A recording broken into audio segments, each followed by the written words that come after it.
বন্ধু হয়ে জন্মগ্রহণ করল। ভাই ছিল হলো বন্ধু। এই ঘটনাটা জানতে গেলে একটু রামায়ণটা আমাদের জানতে হয়। রামায়ণের রাজা হলেন দশরথ।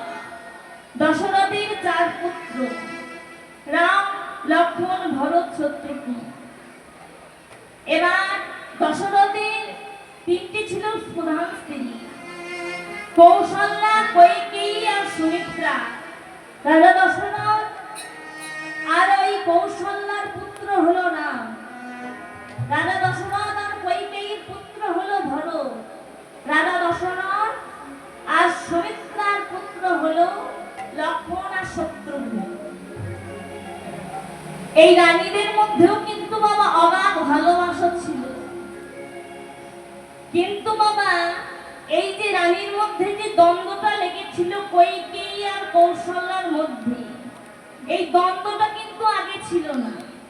রামায়ণটা যারা প্রথম থেকে জানেন দেখবেন কোনো কিন্তু দ্বন্দ্ব ছিল না। সবাই সবাইকে ভালোবাসত, সবার সবার সন্তানকে নিজের সন্তান স্নেহে ভালোবাসত। কিন্তু দ্বন্দ্বটা লাগিয়েছিল কে না মন্থরা। আর এই মন্থরা ছিল কইকেয়ীর ছোটবেলার বান্ধবী।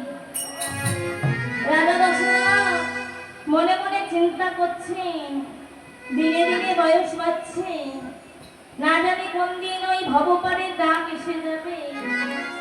তা আমি যখন থাকবো না, সেই সময় যে রাজা হবে, তা আমি বেঁচে থাকতে যদি তাকে রাজা করে আমি মরতে পারি, তাহলে মরে আমি শান্তি পাবো। তাই মনে মনে স্থির করলেন আমার বড় পুত্র রাম, তাকে আমি এই অযোধ্যা রাজা করে দেব। তাই সকলকে তিনি জানিয়ে দিলেন পৌষ মাসে পুষসা অভিষেকের দিন রামচন্দ্র এই অযোধ্যার রাজা হবে। এই খবরটা শুনে সকলের মনে আনন্দ যে রাম রাজা হবে। সকলের মনে খুব আনন্দ, খুব খুশি। কৌশল্যা দেখে বলছে, ওগো শুনেছো আমার বড় ছেলে রাম রাজা হবে। তেমনি কইকেয়ী সবাইকে ধরে বলছে, ওগো জানো আমার বড় সন্তান রাম রাজা হবে। দেখুন দুই মায়ের মধ্যে কত ভালোবাসা, কোনো দ্বন্দ্ব ছিল না। ঠিক সেই সময় তার সখী ওই মন্থরাকে বলছে, মন্থরা বল জানিস আমার বড় পুত্র রাম রাজা হবে। এই মন্থরা কানে কেমন বিষটা ঢালছে দেখুন। বলছে কইকেয়ী রাম রাজা হবে, তাতে তোর কি? কেন? ও আমার বড় পুত্র রাম রাজা হবে, আমারই ভালো। ওরে ভরত তোর পেটের ছেলে, আর ও তো সতীনের ছেলে। সতীনের ছেলে রাজা হবে বলে এত লাফাচ্ছিস? ভরতের কথাটা একবার ভাব। আজ রাম যদি রাজা হয়, রাজমাতা হবে কৌশল্যা। আর ভরত যদি রাজা হয়, তাহলে কিন্তু রাজমাতা হবি তুই, কি তোমা? এবার কইকেয়ীর মনটা কিন্তু পাল্টাতে শুরু করেছে। কইকেয়ী ভেবে দেখে, তাই তো ভরত যদি রাজা হয় তবে হব আমি রাজমাতা। এবং ধরা তাহলে এখন কি উপায় বল? অসৎ সঙ্গে পড়ে বাবা মনটা তার বিকিয়ে গেল। কথাতে আছে সৎ সঙ্গে স্বর্গবাস, অসৎ সঙ্গে নরকবাস। কেউ যদি সতের সঙ্গ করো তার স্বর্গে বাস হবে, আর কেউ যদি অসৎ মানে যেখানে নিন্দা পুচ্ছ হয় সেখানে গিয়ে যদি বসো তোমার বাস হবে নরকে। ওই মন্থরার কুমন্ত্রণা শুনে বলছে, সখী তাহলে এখন আমার কি করণীয়, এখন আমার কি উপায়? এক কাজ কর, তুই তোর বুদ্ধিটা কাজে লাগা। তুই তোর স্বামীর কাছে গিয়ে তুই বলবি তোর বর দুটো গচ্ছিত ছিল, সেই গচ্ছিত বর দুটি চেয়ে বলবি প্রথম বারে রামচন্দ্রকে নয় তোর ছেলে ভরতকে রাজা করতে। আর তৃতীয় বারে তুই চেয়ে বলবি যে রামকে যেন 14 বছরের জন্য বনবাসে পাঠা। কি করেছে না, কইকেই ভাবছে ঠিক আছে, মন্থরা যখন আমাকে বুদ্ধিটা দিয়েছে এই বুদ্ধিটাই কাজে লাগায়। তাই কি করলো না, ঘরে অন্ধকারে বসে আছে। তাহলে এখানে ভক্তের মনে প্রশ্ন জাগতে পারে যে যে বর দুটো গচ্ছিত আছে সেই বর দুটো কি করে পেল না, রাজা দশরথ দুবার বাবা মৃত্যুর মুখে পড়েছিলেন। তখন ওই কইকেই তার সেবা সুস্থতা করে তাকে সুস্থ করে তুলেছিলেন। রাজা দশরথের কি হয়েছিল না, প্রথমত রাজা দশরথ আর জরাসন্ধের মধ্যে যুদ্ধ হয়েছিল, আর সেই যুদ্ধেই রাজা দশরথের গায়ে বাণ বিদ্ধ হয়েছিল। ওই বাণ বিদ্ধর কারণে যখন গোটা দেহটা পচে যেতে শুরু করলো, তখন রাজবৈদ্য বললেন, শোনো, 24 ঘন্টায় 8টি প্রহর হয়, সেই 8টি প্রহরে 8 বার করে ওষুধ সেবন করাতে হবে। তখন কেউ রাজি হয়নি। কইকেই বলেছিল কি না, স্বামী সেবা, বলেছিল আমি করব স্বামী সেবা। স্বামীকে সেবা করে সুস্থ করে তোলার পর রাজা দশরথ কি বর দিতে চেয়েছিল। রাজা দশরথ বলছে, বলো তুমি কি বর চাও? কইকেই বলছে, মহারাজ, স্ত্রীর ধর্ম পালন করেছি, আমার কিছু চাই না। দশরথ বলছে, তাই বললে কি হয়? তুমি আমার প্রাণ বাঁচিয়েছো, বলো কি? বলছে, মহারাজ, এই বরটা হয় গচ্ছিত থাকুক, যখন আমার প্রয়োজন হবে সেই সময় আমি চেয়ে নেব। আর একটা কখন গচ্ছিত রেখেছিলেন যখন রাজা দশরথের আঙুলের ডগায় নখের কোণে একটা বিষাক্ত ফোড়া হয়েছিল। সেই ফোড়াটা একমাত্র যদি কেউ মুখের লাগা দিয়ে লেহন করতে পারে তবেই কিন্তু ফোড়াটা ভালো হবে। তখন কিন্তু কোনো রানী এগিয়ে এলো না। কইকেই করলো স্বামী সেবা, দিনে 4 বার করে সেই ফোড়াটার মধ্যে লেহন করলো। আগমা ফোড়া জিনিস কি ভালো? ভালো রক্তপুর। তিনি ওসব কিছু না মেনে রাজাকে সুস্থ করে তুললেন। সেই দিন একটা বর গচ্ছিত রেখেছিলেন। তাই আজ করলেন কি, কুমন্থনায় পড়ে আজকে ঘরের সমস্ত আলো বন্ধ করে বসে আছে। রাজা দশরথ যখন কইকেয়ীর ঘর দিয়ে যাচ্ছে, কইকেয়ীর ঘরে ঢুকে বলছে, কইকেয়ী, তোমার কি শরীরটা খারাপ? না না, আপনার কাছে আমার কিছু চাইবার আছে।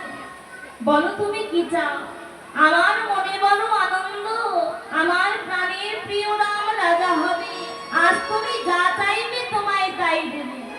কইকেয়ী বলছে, মহারাজ, আমি এমনি এমনি কিছু চাইবো না। মনে আছে আপনার কাছে দুটি বল গচ্ছিত আছে, তা আপনি আমার অঙ্গ ছুঁয়ে প্রতিজ্ঞা করুন যে আমি সেই বর অনুযায়ী যা চাইবো আপনি আমাকে তাই দেবেন। আমি তোমার গা ছুঁয়ে অঙ্গীকার করলাম, তুমি আজ যা চাইবে তোমায় আমি তাই দেব। কইকেয়ী বলছে, মহারাজ, প্রথম বলে হলো ওই রামকে নয় ভরতকে রাজা করুন, আর দ্বিতীয় বর অনুযায়ী ওই রামচন্দ্রকে 14 বছরের জন্য বনবাসে পাঠিয়ে দিন। একথা শুনে চমকে গিয়ে বলছে, কইকেয়ী, তুমি কি কথা বলছো? কইকেয়ী কি বলছো? এক ছেলেকে রাজা করে আর এক ছেলেকে বনে পাঠাবে, আমি কেমন করে করব? তুমি বলে দাও কেমন করে করব? কথা যখন দিয়েছি কথা তো রাখতে হবে। রামকে ডেকে বললেন, শোনো বাবা রাম, তোমার মা কইকেয়ী চেয়েছে তোমাকে নয় ভরতকে রাজা করতে। রামচন্দ্র বলছে, তো ভালো কথা, আমার ভাই রাজা হবে, এতে আমার কোনো দুঃখ। আর দ্বিতীয় বলে তোমার মা কি চেয়েছে জানো? কইকেয়ী চেয়েছে 14 বছরের জন্য তুমি বনবাসে যাও। রামচন্দ্র বলছে, ঠিক আছে তাই হবে। পরের দিন সকালবেলায় লক্ষ্মণ ও সীতাকে নিয়ে রামচন্দ্র বনবাসে গেলেন। এদিকে পুত্র শোক পেতে পেতে রাজা দশরথ মারা গেলেন। যখন দেহ ত্যাগ করলেন ভরত ছিল তখন মামার বাড়িতে। মামার বাড়ি থেকে এসে সব জানতে পারলেন যে এত কিছু কাণ্ড হলো, এই শ্মশানপুরীতে পরিণত হলো রাজপ্রাসাদ, সেটা তার মা কৈকেয়ীর জন্য। মাকে ডেকে বলে, হলো মা, তুমি শুনে রাখো মা, আমি কোনোদিন দাদা থাকতে ওই রাজ সিংহাসনে বসবো না। তবে যে অপরাধ তুমি করেছো, সেই অপরাধের জন্য এই সারা জগৎবাসী তোমায় ক্ষমা করলে, ওই ইতিহাস কোনোদিন ক্ষমা করবে না। সবাই ইতিহাসের মুখে ভালো নাম করতে চায়, আর তুমি চিরকাল বিমাতা নামে কলঙ্ক হয়ে বেঁচে থাকবে। সঙ্গে সঙ্গে ছুটতে ছুটতে গেলেন দাদার কাছে। দাদা দাদা দাদা দাদা বলতে বলতে রামচন্দ্রের চরণে গিয়ে আছাড় খেয়ে পড়লেন। দাদা গো, বাবার যে মৃত্যু হয়েছে, বাবার মুখাগ্নি করতে হবে, এবার তুমি ফিরে চলো দাদা। রামচন্দ্র বলছে, ভাইজি, আমি তো আজ ফিরে যেতে পারবো না। আমি যে পিতাকে কথা দিয়েছি 14 বছর পূরণ না হওয়া পর্যন্ত আমি ফিরে যাব। ভরত কাঁদতে কাঁদতে বলছে, দাদা তুমি বাবার কথা মানবে, আর আমি হতো তোমার ভাই, তুমি আমার অনুরোধ রাখবে না দাদা? রামচন্দ্র বলছে, ভাই রে, একটা কথা বলতো, বাবার আদেশ আগে না ভাইয়ের অনুরোধ আগে? ভাইয়ের জন্য বাবাকে পেয়েছি না বাবার জন্য ভাইকে পেয়েছি? আমরা সবাই তো বাবার জন্য ভাইকে পাই, তেমনি তোকেও আমি বাবার জন্য পেয়েছি। ওরে তুই দুঃখ পাস না, আমি তোকে কথা দিলাম যেদিন 14 বছর পূর্ণ হয়ে যাবে, আমি আর এক মুহূর্ত দেরি করব না। সেদিন আমি তোর অনুরোধে আমি অযোধ্যায় ফিরে যাব। এবার করলো কি, দাদা যখন ফিরে গেল না, বলছে, দাদা গো, তোমার ওই পাদুকা দুটো আমায় দাও, আমি ওই পাদুকা দুটি মাথায় করে নিয়ে গিয়ে রাজ সিংহাসনে বসিয়ে আমি রাজত্ব পরিচালনা করব। রামচন্দ্রের কাছ থেকে পাদুকা নিয়ে তিনি 14টা বছর ধরে নিচেতে বসে দাঁড়ার পাদুকা সিংহাসনে রেখে রাজত্ব পরিচালনা করলেন। 14 বছর বনবাস যখন পূর্ণ হয়ে গেল, রামচন্দ্র ফিরে এলেন অযোধ্যায়। যেই না রামচন্দ্র ফিরে এলো, ভাই করলো কি, দাদাকে দর্শন করে বলছে, দাদা গো, এই দেখো তোমার সিংহাসন পড়ে আছে দাদা, তুমি এসে রাজ সিংহাসনে বসো। ছুটে গিয়ে রামচন্দ্র ভরতকে জড়িয়ে ধরে বলছে, ভরত রে, তোর মতো ভাই যেন ঘরে ঘরে তুই রাজ সিংহাসন পেয়েও রাজ সিংহাসনকে তুচ্ছ মনে করলি। বল তুই কি চাস, আজ তুই যা চাইবি আমি তোকে তাই দেব। কাঁদতে কাঁদতে বলছে, দাদা গো, পরজন্ম বলে যদি কিছু থেকে থাকে, পরজন্মে যদি তোমার আমার দেখা হয়, তোমারে আমারে দেখা তবে যেন আর ভাই করে জন্মে দিও না, ভাই করে জনম দিও না। তুমি আমায় বন্ধু করে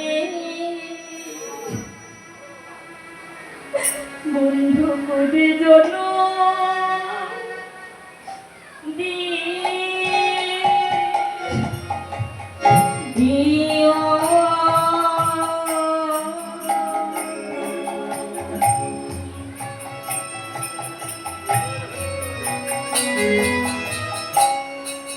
বন্ধু করে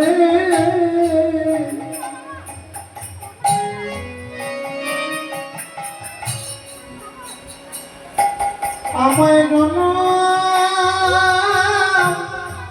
দিও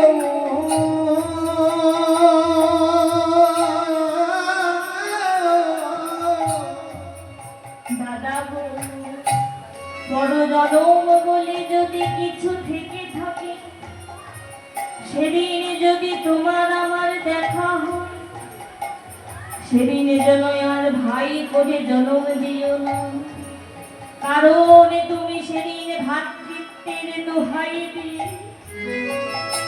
বনবাস থেকে আমায় ফিরিয়ে দিলে। আর সেদিন যদি তোমার ভাই না বন্ধ হতো, তোমার কোনো মানা শুনতাম না। সেদিন হাতে ধরে টানতে টানতে রাজ সিংহাসনে বসিয়ে দিতাম, কিন্তু সেদিন তোমার ভাই ছিলাম বলে তোমার আদেশটাই আমি মানতে বাধ্য ছিলাম।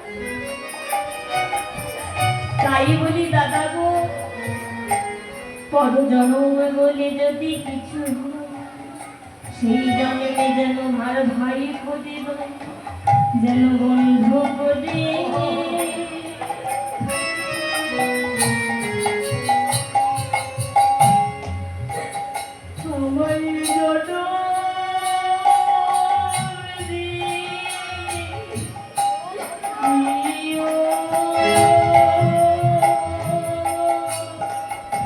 তখন আমায় বন্ধু করে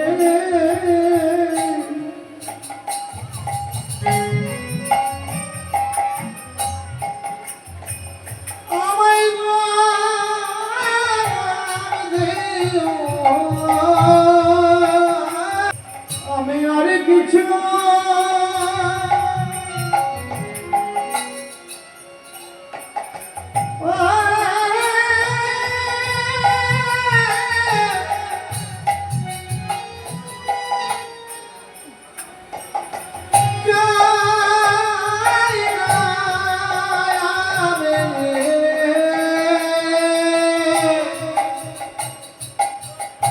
আমার বন্ধু করে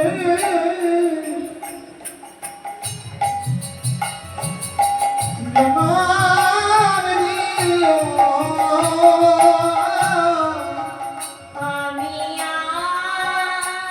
আর কিছু হরি বল, হরি বল, হরি বল,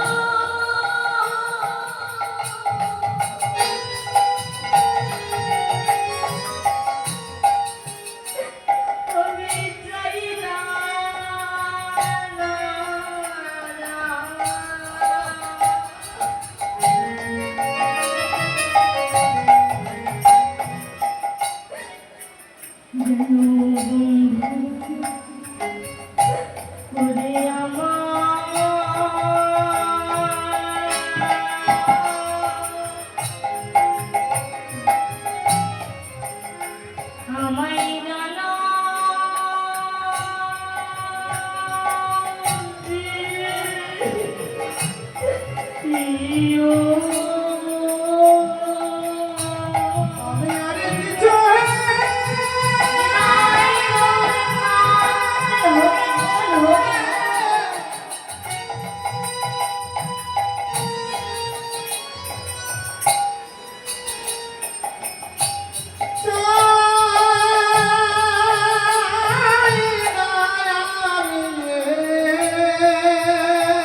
আমি আর কিছু আমি আর কিছু চাই না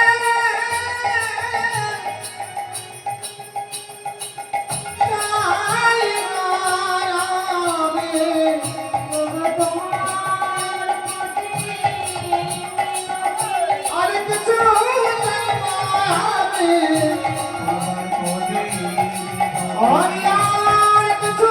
চাই না আমি আর কিছু চাই